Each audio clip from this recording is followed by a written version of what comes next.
Child stars bring home some serious bacon before even hitting their teens. But making that infamous transition from baby-faced cutie to bona fide industry powerhouse has been a notoriously difficult task. While some celebs manage to successfully make the jump, plenty of others have tragically gone off the deep end.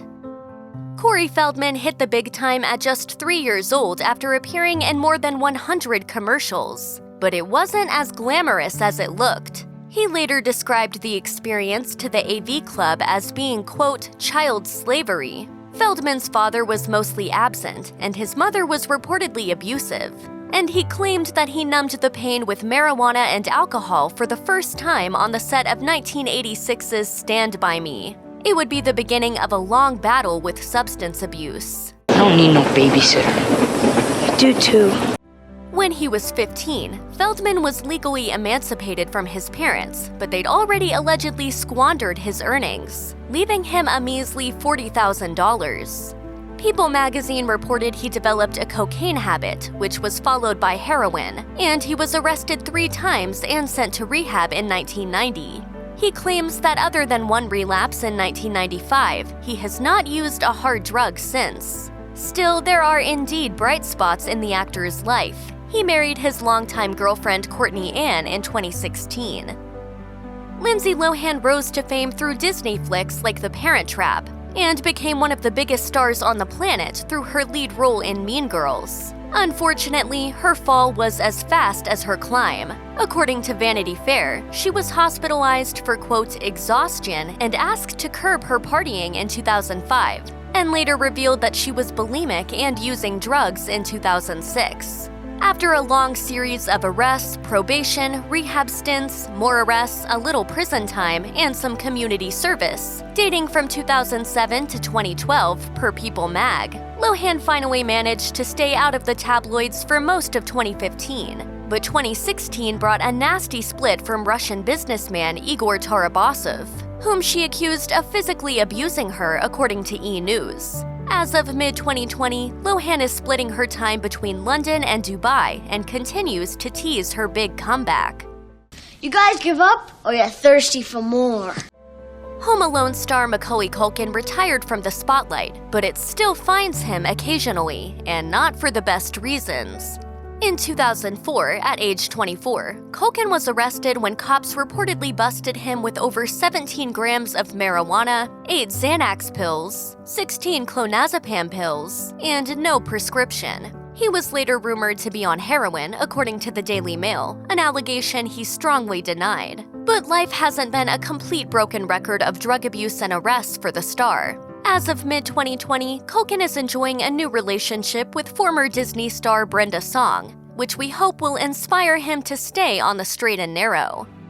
In 2012, after a series of minor accidents and an alleged DUI, former Nickelodeon star Amanda Bynes lost her driver's license, though that was reportedly due to unpaid tickets and fines, per E! News. After that, her public behavior seemed to take on a very different persona from the bright-faced star fans had come to love.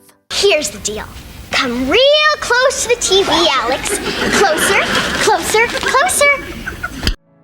Bynes' Twitter rants became the stuff of legend, and she revealed she had severe body image issues. In 2013, she was arrested for allegedly throwing a bong out the window of her New York apartment. 2 months later, she was placed under a psychiatric hold after she allegedly set fire to a neighbor's driveway and nearly injured a dog in the process. She spent nearly 6 months in residential treatment, and her outpatient rehabilitation is reportedly ongoing. But as of 2020, the Los Angeles Times reports Bynes to be 3 years sober and is preparing a return to Hollywood. I want to say thank you guys so much for your support. The fact that you've been rooting for me for years means more than you know. Full House star Jodie Sweetin had a tough time adjusting to adulthood and reportedly turned to substance abuse and really hard partying as a means to cope.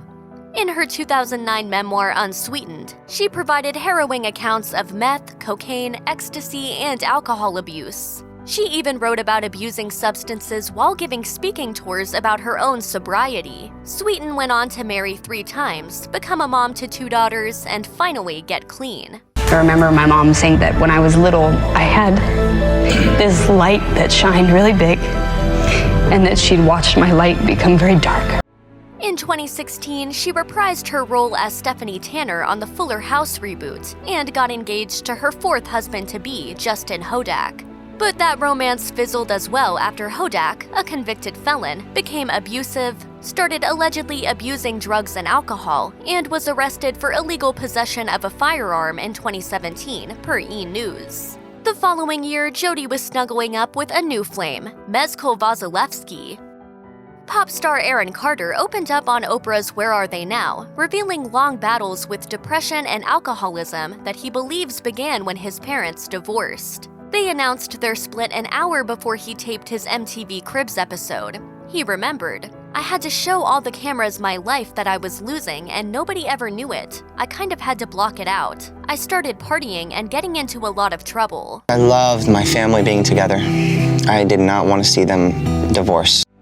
Carter went on to compete on Dancing with the Stars in 2009 in an effort to revive his career. But the reality competition didn't pan out. He revealed, "I started getting really heavy into drinking. I called my mother. She took me down to her house. The next day, I was at Betty Ford Center." Carter has since focused on releasing new music, but what many viewed as a comeback was derailed yet again in 2017, when Carter was arrested on charges of DUI refusal, possession of marijuana, and possession of drug-related objects, according to Entertainment Tonight. Shia LaBeouf was successful from a very young age, but as his fame increased, so too did his infamy. The Mirror reported that in 2005, he allegedly pulled a knife out during a fight in his apartment complex. In 2007, he was arrested for trespassing in a drugstore. In 2008, he was involved in a fender bender and refused a breathalyzer test. And in 2011, he got into a bar brawl when a fellow patron reportedly tried to steal his hat. After a relatively quiet 2 years, LaBeouf was accused in 2013 of plagiarizing elements of his short film, HowardCanner.com, from cartoonist Daniel Clowes, according to Time. LaBeouf apologized in a series of tweets that were also plagiarized. A year later, he allegedly headbutted a fellow bar patron and went to rehab after being arrested for being drunk and disorderly during a Broadway performance of Cabaret. In 2015, he was arrested for public intoxication. Now I'm ripping my shirt off and I'm doing push-ups like, don't mess with me, dog. I'm crazy, you know what I'm saying? And the guy's like, "What are you in here for?" I'm like, "Cabaret."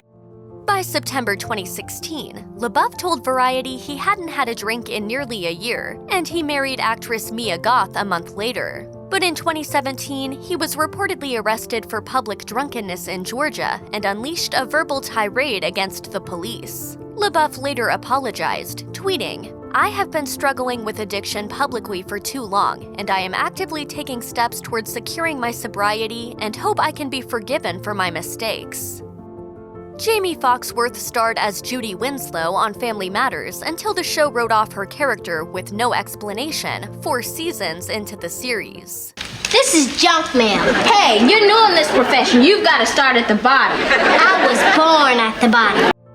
By the time she was 19, Foxworth was broke and reportedly turned to adult films to support herself and her substance abuse habits. After leaving the industry, she joined the cast of Celebrity Rehab with Dr. Drew. She reportedly achieved sobriety in 2008 when she became pregnant, per HuffPost. But in 2017, Foxworth was dragged into another Family Matters controversy when she was oddly left out of a cast reunion photo for Entertainment Weekly. She told The Root, "It was a slap in the face. I don't think there's any good explanation. If they want to use adult films as the reason, I'm not the first person to do adult films and won't be the last." Tatum O'Neal became the youngest Academy Award winner in history at just 10 years old for 1973's Paper Moon, in which she starred opposite her father, Ryan O'Neal. I want my money. You took my $200. Will you quiet down? You hear? I want my $200. But according to her 2004 memoir, A Paper Life, Tatum suffered emotional and physical abuse from her father and began smoking marijuana 2 years after her Oscar win. Cocaine abuse, quaaludes, and hard partying followed. Tatum also claimed her dad abandoned her at 15 when he married actress Farrah Fawcett. By age 18, the star revealed she was using cocaine to stay thin, and in 1995, when her marriage to tennis pro John McEnroe collapsed, she got hooked on heroin. Later in 2008, she was arrested for allegedly trying to buy crack cocaine in New York City. She later pleaded guilty to disorderly conduct and was sentenced to treatment, according to the New York Post. I was really ready to kind of fall down and not get back up. In 2015, Tatum penned a piece for Harper's Bazaar, detailing her journey with sobriety and how it has affected every aspect of her life. She wrote, "I've had a number of years of being present and clear, and that has changed everything in my life. It's changed my relationships with my children, my relationship with work, my relationships with people, my relationship with myself. Now I'm clean and aware and alive and interested in the world." Baywatch star Jeremy Jackson played surfer kid Hobie Buchanan on the series from 1991 to 99. He was just 9 years old when he started working on the show, but says he left in order to cope with an addiction to meth, ecstasy, marijuana, and GHB. In 2011, he appeared on Celebrity Rehab with Dr. Drew to begin his recovery from an addiction to steroids. But by early 2015, he was accused of allegedly trying to kill his then-wife, fitness model Lonnie Willison. And he was booted from Celebrity Big Brother for allegedly groping a co-star in a drunken stupor and exposing her chest.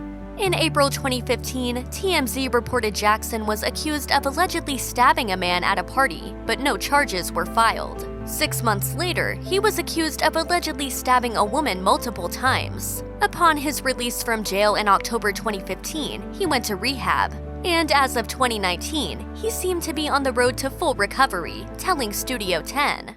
And I thoroughly believe that the only reason I've come out on the other side is to be there for those who are looking to get out. Known to fans by her first name, Lalaine played Hilary Duff's BFF Miranda on Disney's Lizzie McGuire from 2001 to 2004. I can tell you whether your clothes make you look dorky and if your hair looks like an ostrich. Thanks. Like now, for instance, you look like you're molting. But just a few years later, she was busted for possession of crystal meth in 2007, according to TMZ. She was a no-show for her court appearance in the case, prompting a judge to issue a $50,000 bench warrant for her arrest, which was recalled when she finally showed up to court. She pleaded guilty, went to rehab, and had her record cleared after completing the program. She later told the Huffington Post in 2015, "I'm just more on the relaxed side of things. I hold a job down to pay the bills, and I've been doing all these random little projects."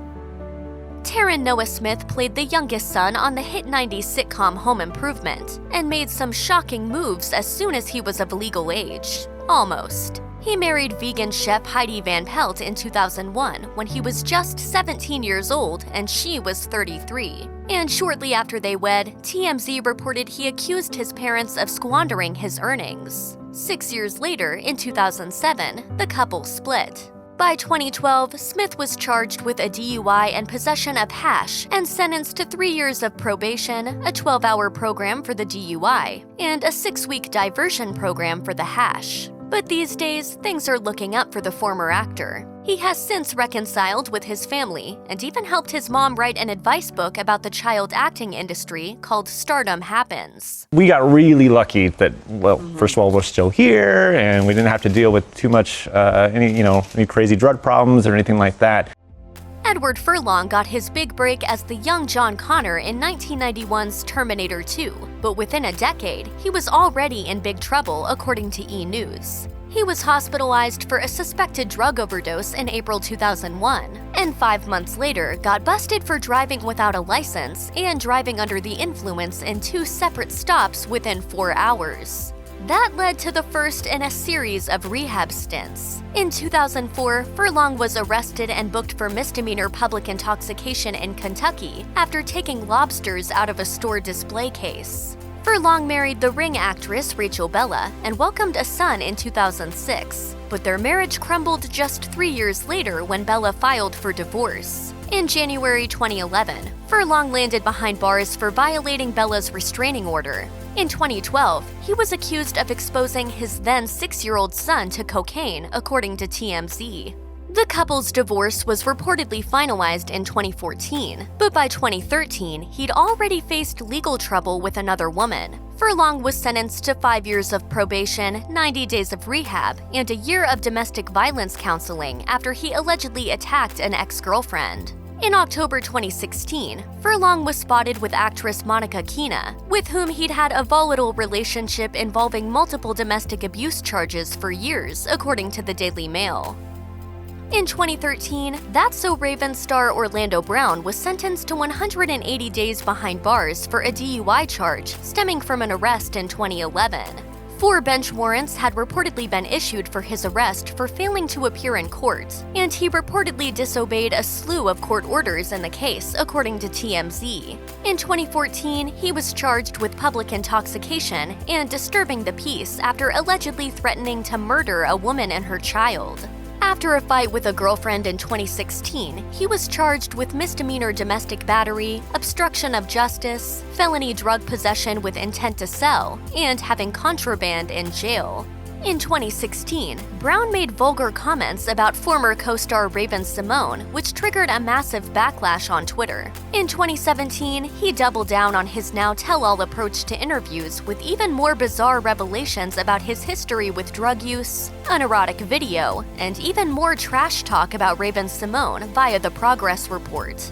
A year later, after Dr. Phil offered to help him out, Brown claimed, "I can't dedicate another 90 days of being monitored all my life.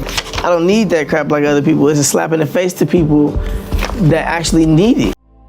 We're not sure what it was about being fake raised in the fictional Drummond family, but tragically, not a single child star from the show made it out okay. According to People, Dana Plato left the series in 1984 after becoming pregnant, and she never managed to make her way back into mainstream showbiz again.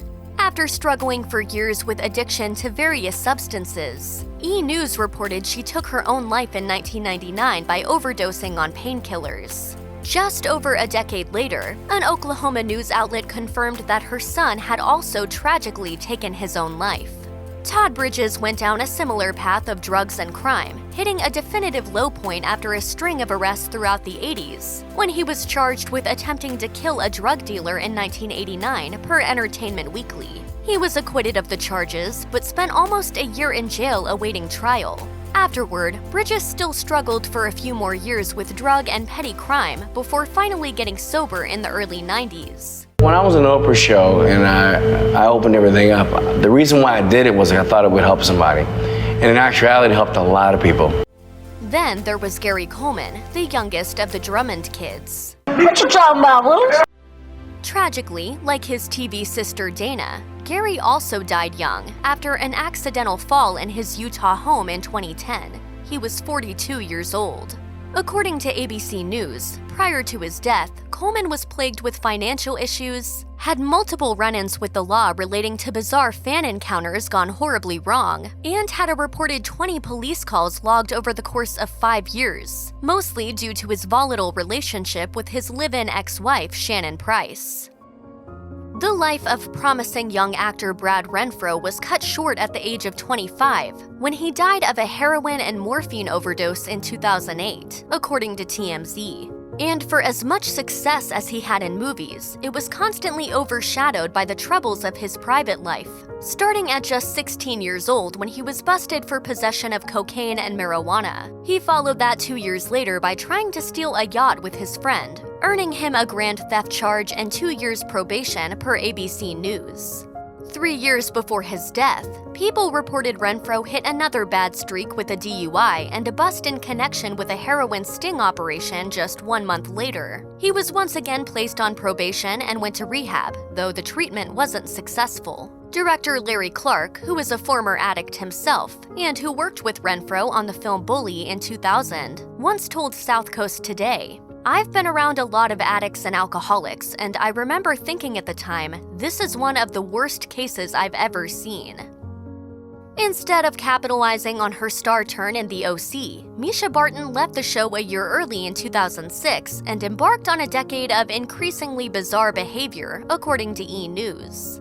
Following a 2007 DUI, Barton posed for Maxim and teased a pivot to film, which never panned out. She then attracted the wrong kind of attention in 2009 when she had a meltdown at New York Fashion Week and was subsequently hospitalized for an apparent attempt on her own life, which she explained as a mix-up with pain medication she was taking for a so-called tooth infection, along with being, quote, completely overwhelmed with life.